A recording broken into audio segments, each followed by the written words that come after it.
আসসালামু আলাইকুম। সবাই কেমন আছেন? আলহামদুলিল্লাহ আমি ভালো আছি। তো যে যেখান থেকে দেখছেন সবাইকে মাহে রমজানের শুভেচ্ছা জানিয়ে আমি আজকে একটা ইন্ডিয়ান জনপ্রিয় রেসিপি আপনাদের সাথে শেয়ার করব। এটা খেতে অনেক টেস্ট একটা খাবার। তো এটা দেখতে যেমন সুন্দর, খেতেও অনেক টেস্ট হয়। তো এটা বানানোটা খুবই সহজ। তো আমি আপনাদের সাথে এই রেসিপিটা শেয়ার করছি। চলুন দেখা যাক আমি কিভাবে এই রেসিপিটা খুব সহজে করেছি। এখানে আমি কিছু আলু নিয়েছি, গোল আলু। বাজারে এখন যে নতুন আলুটা পাওয়া যায় সেই আলুটাই আমি এখন নিয়েছি। আর এই আলুটাকে আমি 2 টুকরো করে এখানে সিদ্ধ করে নিয়েছি। খুব ভালো করে সিদ্ধ করে এভাবে আলুগুলো সিদ্ধ করে নিলাম। তো এখন এগুলো চামড়াগুলো আমি ফেলে দেব। এই যে এরকম করে ফুল ক্লিন করে নেব একদম চামড়াটা ফেলে। এই যে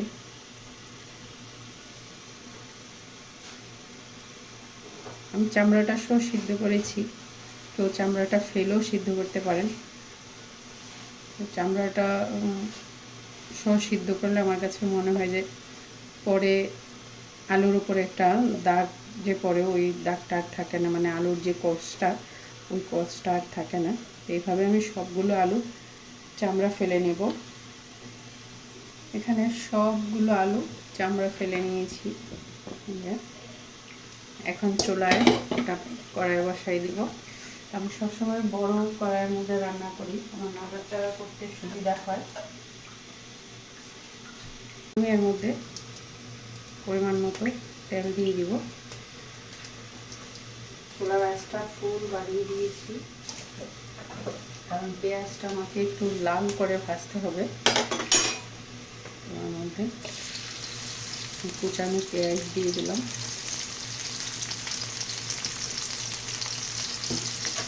এটা আমি একটু লাল করে ভেজে নেব,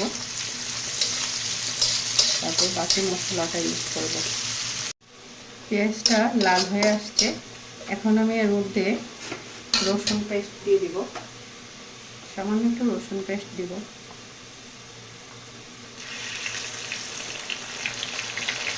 আর রসুনটা যখন তেলের মধ্যে একটু ভাজবো তখন সুন্দর একটা স্যান্ড বের হয়, এখানে খুব সুন্দর একটা ফ্লেভার আছে। দিয়ে দিব সামান্য একটু আদা বাটা,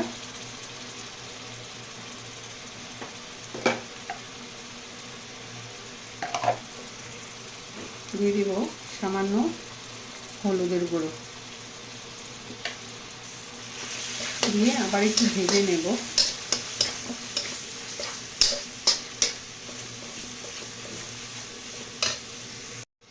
এখন আমি এর মধ্যে কাশ্মীরি লঙ্কার গুঁড়ো দিয়ে দিব।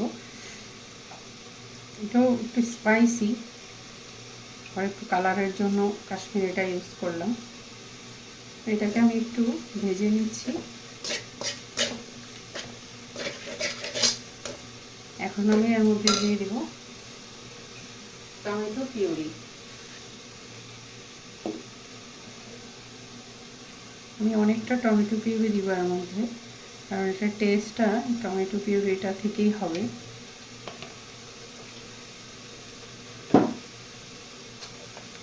খুব ভালো করে একটু ভেজে নেব, ততক্ষণ পর্যন্ত ওয়েট করতে হবে। 5 মিনিটের মতো এটাকে ভাজতে হবে। এখন আমি এর মধ্যে কিছু তেঁতুল দিয়ে দিব। তেঁতুলের টকটা অনেক টেস্ট হবে, এটা একটু টক টক লাগবে। আপনারা চাইলে এর সাথে একটু চিনি ইউজ করতে পারেন, কিন্তু আমি চিনিটা ইউজ করবো না, আমার কাছে টকটাই ভালো লাগে। স্পাইসির সাথে একটু টক খুবই ভালো লাগে। আমি এটাকে অনেকক্ষণ ভেজে একদম তেলের উপরে উঠে আসার আগ পর্যন্ত এটাকে আমি ভাজবো। যে এরকম ভাজা ভাজা হয়ে গেছে, এখন আমি এর মধ্যে একটু লবণ দেব। লবণটা আমি পরে আবার দেখি, চেক করে আবার দেব। এখন এর মধ্যে একটু টক দই দিয়ে দেব।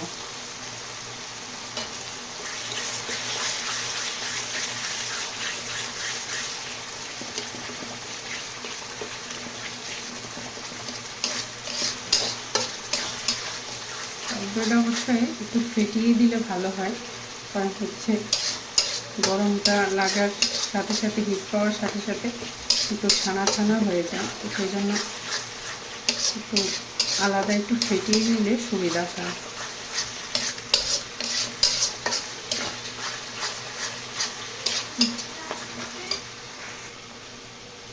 মশলাটা হয়ে গেছে, এখন আমি এর মধ্যে আলুগুলো দিয়ে দিব।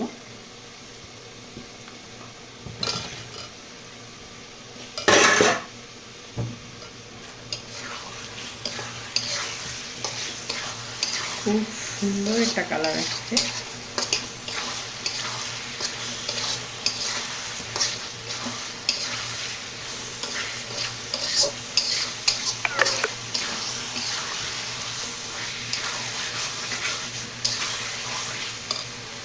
আমি আলুটাকে কিছুক্ষণ কষিয়ে নেব।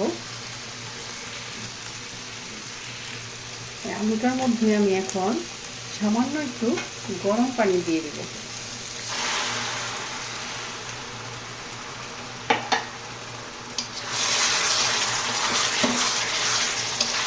চুলার আঁচটা কিন্তু আমার ফুল বাড়ানো আছে, আমি এখন মিডিয়াম করে দিব। এখন আমি এর মধ্যে কাঁচামরিচগুলি দিয়ে দেব।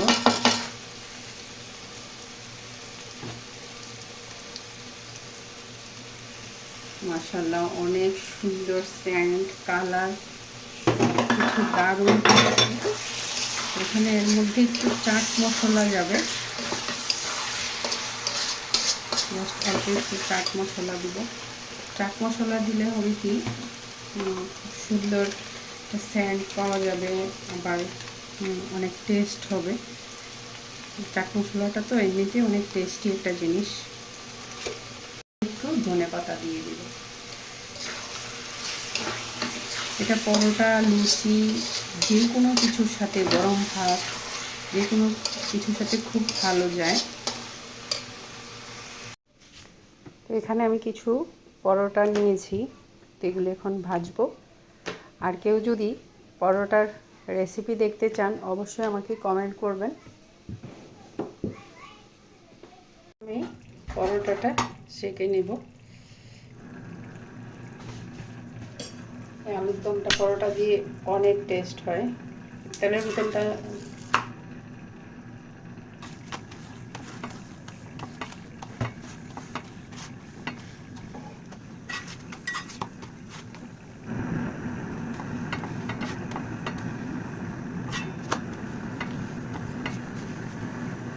মাশাআল্লাহ, পরোটাটা অনেক সুন্দর হয়েছে। কেউ কে এরকম পরোটার রেসিপি দেখতে চান অবশ্যই আমাকে কমেন্ট করবেন। এই পরোটাটা ফ্রোজেন করেও রেখে এভাবে খাওয়া যায়।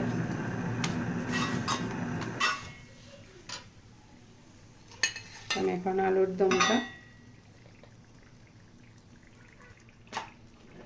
আলুর দমটার মধ্যে একটু ধনেপাতা দিয়ে দিব।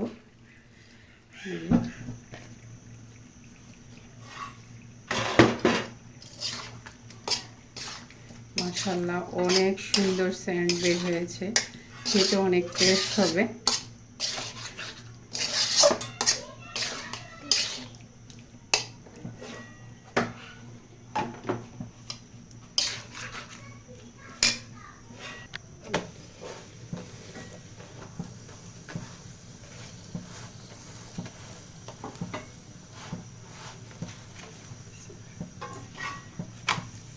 কালো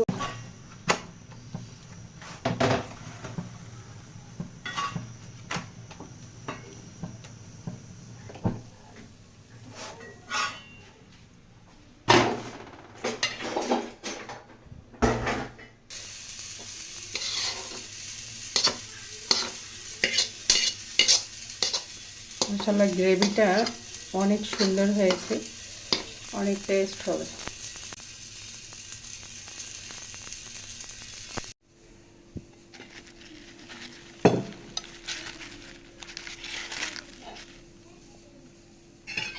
আমি এক পিস নিয়ে টেস্ট করছি, আর আলুটা কতটা সফট হয়েছে এটা আসলে, এই পরোটাটা অনেক সফট। যে অনেকগুলো লেয়ারে লেয়ারে হয়েছে। আর এখনের আলুগুলো তো অনেক টেস্ট, নতুন আলু। এই যে